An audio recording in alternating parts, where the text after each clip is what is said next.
내가 초등학생이었을 때 엄청나게 유행했던 이야기가 있다. 바로 빨간 마스크 이야기다.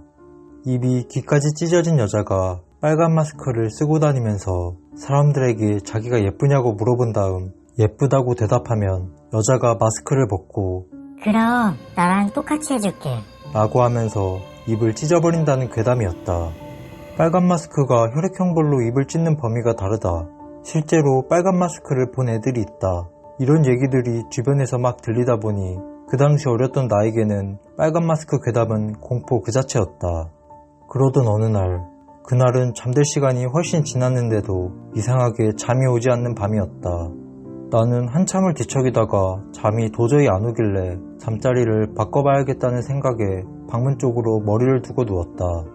그러면서 문 너머로 보이는 현관문을 보게 됐다. 그때 우리 집 현관문이 위아래가 불투명한 유리로 돼 있었는데 밖에 있는 가로등빛이 현관문 유리를 통해 희미하게 집으로 들어오고 있어서 마치 무드등처럼 느껴졌다. 그렇게 잠들락 말락 하고 있던 순간 갑자기 현관문에 시뻘건 그림자가 들어섰다. 그때 엄마는 거실에, 아빠는 안방에서 주무시고 계셨기에 이 시간에 우리 집에 들어올 사람은 없었을 뿐더러 우리 가족 중에 저런 빨간색 옷을 입는 사람은 없었다. 그래서 나는 누구시냐고 물어보려고 했다. 하지만 내 입에선 말이 안 나왔다. 그리고 몸도 움직여지지 않았다. 그때는 몰랐는데 나중에 알고 보니 그게 내 첫 과잉 울림이었다. 나는 온몸을 뒤덮는 공포에도 가만히 바닥에 누운 채 현관문에 있는 빨간 그림자만 보고 있을 수밖에 없었다. 그러다 그림자가 현관문을 통과해서 우리 집으로 들어온 것이다. 그 그림자는 긴 머리를 풀어헤친 채 빨간 원피스를 입고서 빨간 마스크를 쓰고 있었다. 순간 빨간 마스크 괴담이 떠오르면서 재빨리 눈을 감고 제발 내 방으로 들어오지 말라고 속으로 빌었다. 그때 거실에서 주무시고 계시던 엄마의 목소리가 들렸다. 예뻐요. 나는 엄마의 말을 듣고 엄마의 입 상태가 걱정됐다. 하지만 너무 무서워서 눈을 뜰 수가 없었다. 곧이어 빨간 마스크가 나에게 다가오는 게 느껴졌다. 눈을 감고 있으면 배경이 온통 검은색으로 보이는데 점점 붉은색으로 바뀌었기 때문이었다.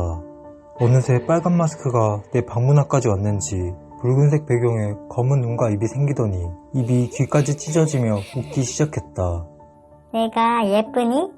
나는 입이 찢어지기 싫어서 필사적으로 눈을 더 질끈 감았고 절대 아무 대답도 하지 않았다. 그때 우리 집에서 키우던 강아지 쿠키가 짖기 시작했다. 쿠키는 택배기사님이나 배달기사님같이 집에 낯선 사람이 오지 않는 이상 짖지 않는데 쿠키가 짖어준 덕분에 굳어있던 몸이 움직여지면서 가위에 풀려날 수 있었다.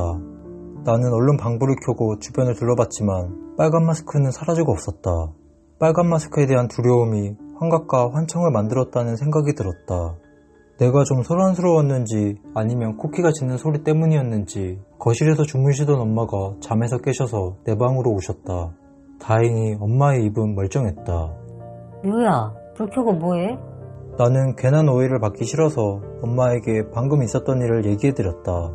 그런데 엄마가 바닥에 있는 내 베개를 슬쩍 보시더니 다음부터 절대 문 쪽으로 머리를 두고 자지 말라고 하시는 거였다.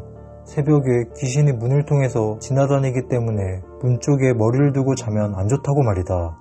엄마의 말을 듣고 나서 내가 방금 보고 들었던 것들이 환각과 환청이 아닐 수도 있겠다는 생각이 들었다. 그래서 그날 이후부터 지금까지 나는 절대 문 쪽으로 머리를 두고 자지 않는다.